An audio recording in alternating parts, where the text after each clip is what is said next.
Okay, hello folks. How's it going? We're going to have a chat today about trading computers. All right. Now, I know there's literally a billion videos out there talking about what is the best trading computer to get for, for doing XYZ for traders. It's there's a lot out there, right? Now, I've been trading for really for 20 years on and off, and really the last 10 years like full time. Um, and I used to work in technology. I've never hand built a PC. I've spec'd out the configurations and had them built for me and all that stuff. I've traded in places where we have dedicated tech teams the at the at the click of a button. They'd come down, they'd put in more RAM, they'd fix the machines. I talk with them and they put in another video card or get me an upgraded card. All this stuff, more screens, all this stuff. I've been around the block when it comes to trading computers, a little bit, and I have probably a lot more to go. But in specking out a new machine, I really got down in the weeds with this, and I use Sierra charts as my trading program and charting program for my futures trading. And so I thought, a lot of people do ask me what technology am I using, what's my system, how many screens do I have, what size are my screens, and all. And we'll talk about that in a minute.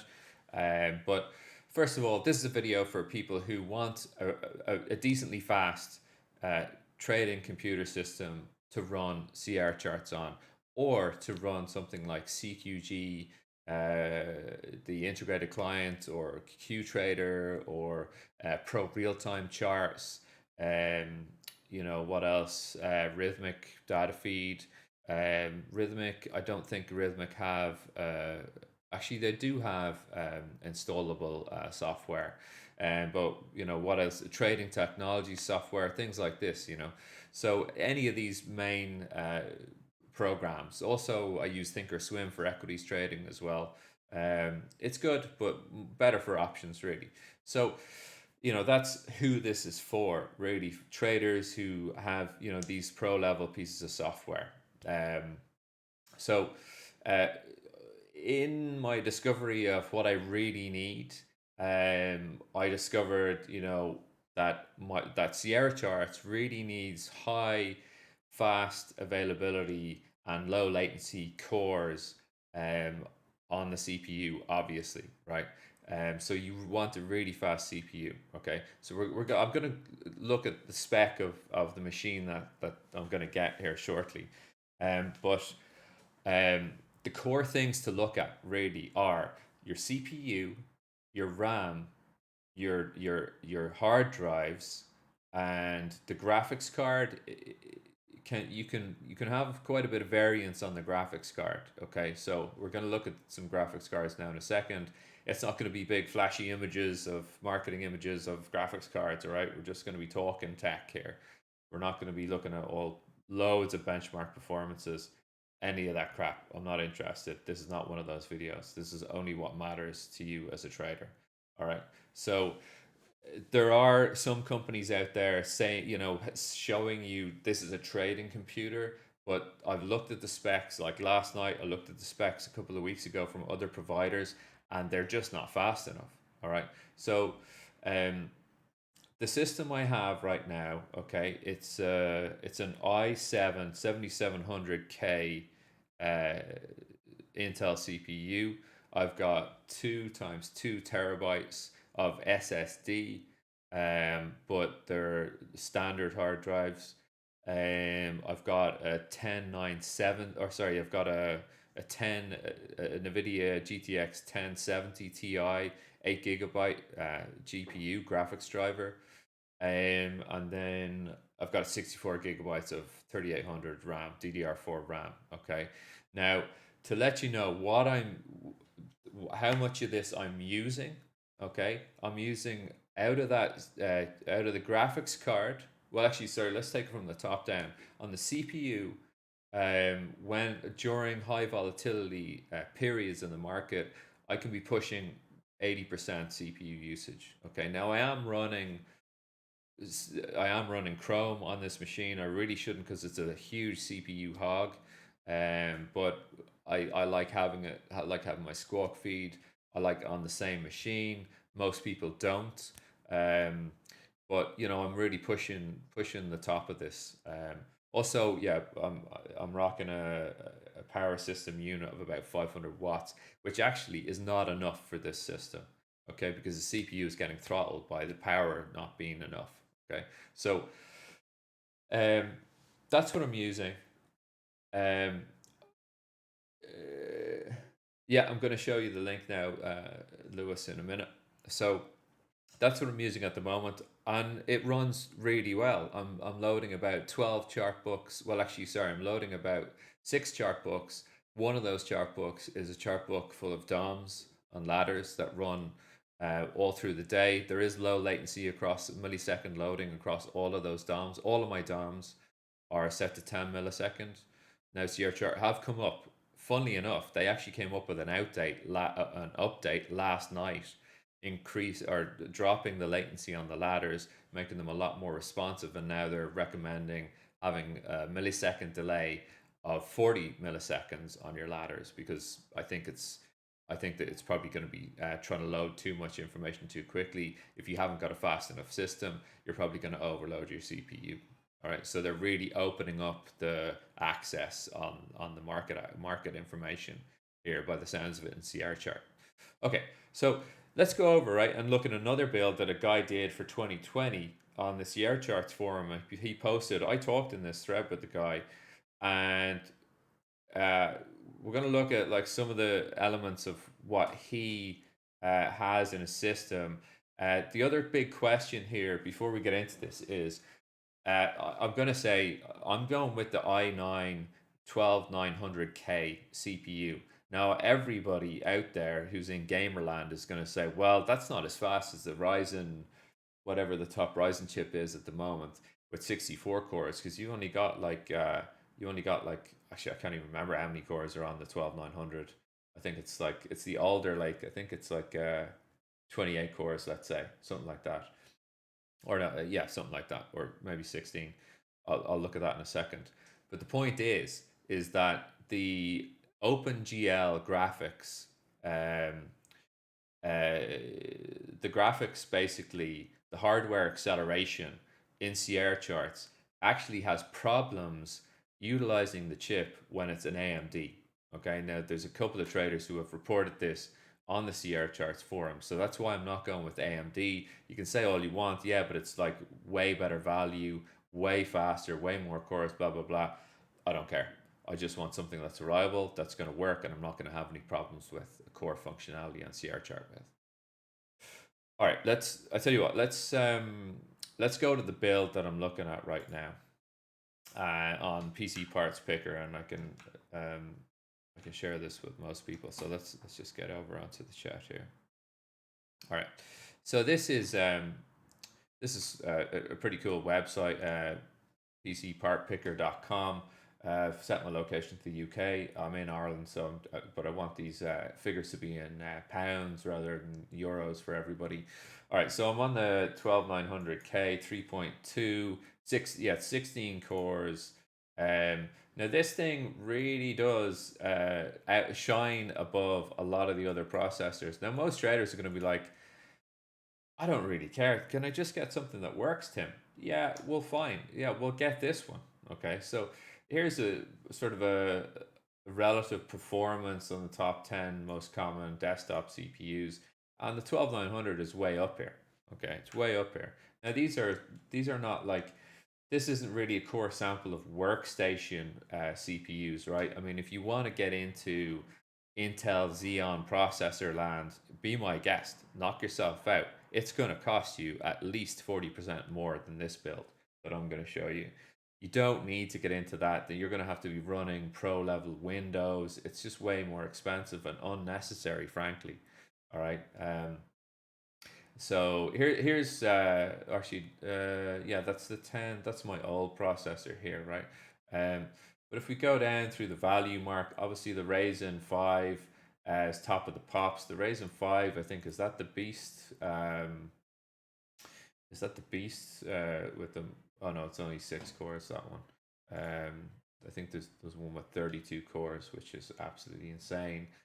With the average thread rating, I mean, the 1200 actually isn't coming, or sorry, it's coming up top of the pops here as well. So this is really important for Sierra Charts users, okay? The single thread rating, because essentially Sierra Charts aims to operate only on a single thread, or sorry, multiple thread on a single core, okay? So you need the best CPU to, for single thread ratings, essentially, for Sierra Chart.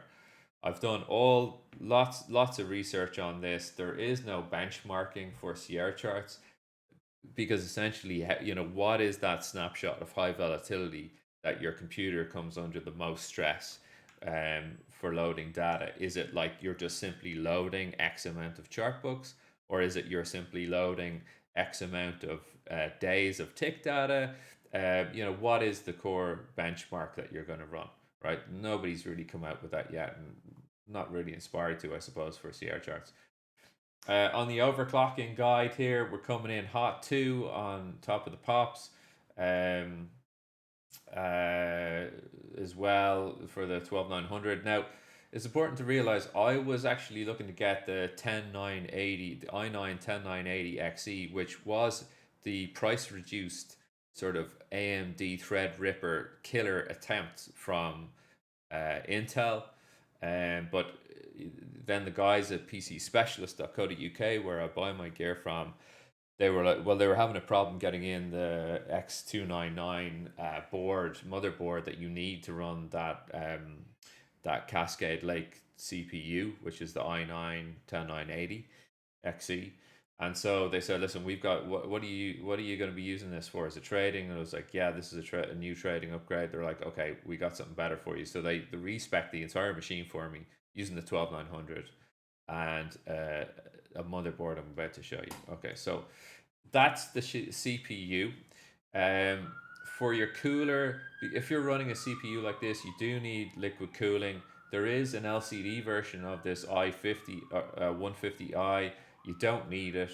It's about 30 quid more expensive than this. You probably could get away with a cheaper liquid cooling unit here than this one, but like I'm not going to even be able to see the insides, and I think this is the one that I have. So the LEDs, I don't care. I don't care about LEDs and flashing lights and all this crap. A lot of the gamers, it's a big thing, right? So anyway, moving on. Motherboard, the Gigabyte Z690 AORUS Master. Okay, so this is a pretty decent motherboard. You do need to be careful when you're picking your motherboard, because you have to make sure that your CPU is compatible with it. Well, really, your motherboard needs to be compatible with your CPU, right? Um, so yeah, I mean, this is a beast of a motherboard. It really is. Um, it's got, I think, 4 PCI slots. So you could theoretically you could have your 2 graphics cards here if you need it. You don't need that as a trader. Um, then memory, right? Your RAM, the Corsair Vengeance, 32 gigs. So that's 2 times 16. Well, actually, it's 4 times 16, and this is really fast RAM. So this is essentially how fast can your computer process all of the different applications and programs and computations being pushed at it at the same time from different programs, essentially. So you need really fast RAM, but above everything else, well, not above the CPU, but next in line, which is really important for Sierra Charts, is that they want you to have SSD drives. The absolute best drives you could have for Sierra Chart are the NVMe solid state drives, the M2s, right? And these are really good. The Samsung 970 Evos. I was going to go with 4 terabytes in total, but I kind of scaled that back a bit and realized most of my stuff is in the cloud anyway. So, and I don't need it all sitting on my machine clogging it up all the time on indexing. All right, the case, you do need a case that will fit all this stuff. All right, so you can play around with whatever case you want, just as long as it fits. And you have to be able to power supply all of this at the same time. If you were to buy all that stuff and get a 450 watt power unit, you may as well just buy a crap computer. You're gonna need something with a lot of ceiling room on it. So I like 1,000 watt here. Most people on YouTube are going to come back and say, well, Tim, you only really need 750 watts. And I say, well, actually, no, I'm gonna need some headroom on the 750 watts. All right. So Windows 11, and then my favorite, my absolute core work tools, right, when you're trading are, and I use a lot of hotkeys, um, are the mouse and the keyboard. So the Corsair K95. There is a newer edition of this. I think it's a K100 Platinum. So this officially has the fastest key switches on the market for any keyboard. You got 6 hotkeys here on the side as well. Let's see if I can pull this one up here. Because this is what I use, and it's, I get asked this a lot. Like, so you see you get your 6 hotkey custom kind of macro keys here on the left. You got a volume slider control roller bar, sorry, and a mute button here. It's really handy actually. I don't use the LEDs at all in this keyboard. I really like this keyboard. I've used it for 2 years now, I think maybe 3. I love that keyboard. And the mouse, some of the guys in the room would be sick to death of me talking about this, but I recently switched to the SCIMITAR, Corsair SCIMITAR RGB Elite wired optical, and I have all these keys assigned here to different Sierra charts functions, essentially. And then I have a Stream Deck as well for other macros that I have saved. But I had a mouse before, and I had like 4 keys, 5 keys on the mouse. But since I started using this one, I knew it was going to be a little bit jerky for me to jump straight into using that many hotkeys on my thumb. I actually thought I was not going to like it at all. But because I've been using hotkeys a lot on my keyboard, then I can just get them off my keyboard and onto my mouse. It's actually been amazing. It's actually been incredible using this mouse. I would highly, highly recommend, if you are using hotkeys for trading, and if you're using Sierra chart and you use a lot of tools, rather than clicking in the control bar and then doing your action, you can just hotkey trigger it here. It's amazing. It is amazing. I love this mouse. Quite cheap as well, to be honest. Quite cheap. I mean, what's this going for? I think you get these. I got this actually as a used item on Amazon. So that was pretty cool. I don't like paying full whack for these things, apart from the computer build, and everything else is brand new. So yeah, so this will knock you back around $2,300 here. Now you'll notice I haven't. Where's the GPU? Where is the graphics card? All right, fine. So the graphics cards would be like, if I could just kind of come over here for a second, and let's see. The Nvidia PNY workstation graphics cards, like the 4000 8 GB model, is pretty sweet. This is one I've been looking at for a while. I may get one of these. At the moment, I'm just gonna recycle the one I have, which is the Nvidia GTX 1070 Ti 8 GB. But this one here is a little bit of a doozy. This is an 8 GB graphics card. You're getting 3 DVIs and 1 US or 1 DVI, I think it is there. And you can split these DVIs into, getting 2 monitors on each of these if you wish. Sierra Charts is going to use your graphics card, all right, for the OpenGL and the hardware acceleration, okay, for the graphics. It is going to use it, and you can assign it, but John and Sierra Charts recommends that you don't actually configure the assignment of the graphics card, that you let Sierra Charts figure it out for itself. I don't have any back testing data on that, apart from I do have it automatically assigned, or sorry, not automatically, I have it manually assigned to use my Nvidia card for processing, and it seems to work fine for me. it's quite fast. There are times I'll spike to 100% on the GPU, but very, very seldom. I'd monitor it. Like literally, it'll pop for like a brief millisecond to high usage, and then but most of the time during volatility hours, like on the 1070 Ti, which you could get very cheap right now, I'm running at about 25% average, maybe 21% average GPU usage on the 1070 Ti. So that's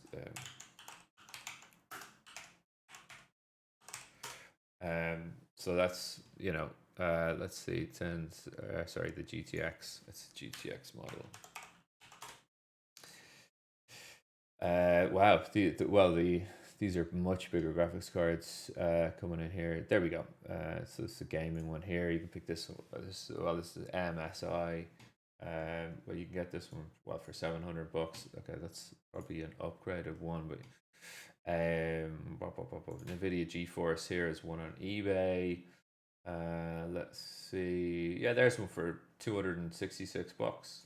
Ultra silent gaming mouse. There's the 8 GB. Oh, it needs new fans. Okay, yeah, no, we don't want that one. This is quite a nice one here. 2432 CUDA cores. That's quite a nice card. It's $400. It's a little bit out of date, but you know, it's a really good card. Really good card, and you get like 3 DVIs and 1 HDMI in the back of that. Okay, so coming back to the build, really, and I will share this list, or you can take a screenshot of this. But essentially, you know, this is all you need, right? And then for monitors, what I use for my monitors, I have, and it might surprise people, but my main monitor is a 55-inch 4K Ultra HD Samsung television. On my left and my right, I have 2 times 34-inch Samsung 4K monitors, and above the 55-inch, I have a 32-inch, or no, it's a 42-inch widescreen, non-curved widescreen monitor above. All right, and so that's where most of my ladders sit, on that screen. I was thinking of having another one sitting down below here into the desk, but I think that's overkill. And I drive all of that off of that graphics card. Okay, so yeah, I mean, hopefully this is like a good way to look at this for Sierra Charts users. I know from going around Sierra Charts on the support board, there's lots of people kind of, you know, asking the question of what's the best CPU and what are the best graphics cards, and are there benchmark tests we can run and all this sort of stuff. And for me, I need really fast ladders and really fast time and sales. So this update, which I'm actually going to install now in my morning break, you know, is increasing, or sorry, decreasing the latency on the ladders and the time and sales. I'm really looking forward to seeing what I can get out of that upgrade, and out of this new system, which should be delivered next week at this time. So there is a squeeze on motherboards at the moment, and GPUs, graphics cards, worldwide. So you know, you don't have to spend a lot of money. But if anyone does have experience of using this PNY Quadro RTX 400, the 8 GB model, you know, do let me know, because I'm really eager to use this one actually, and to get one. Even the 16 GB actually is reasonably priced, I think, actually, but this is more of a workstation card, right? So you want the Nvidia one for sure. Yeah, Nvidia. You even mistyped that one there. So this is the 8 GB here, yeah, for about $1,000. So I really like this one. This is one I might get. So but yeah, if anyone has used this card for Sierra Charts, do let me know. I'd really like to get the feedback on it. And yeah, apart from that, hopefully this was informational and educational. Let me know. All right, cheers.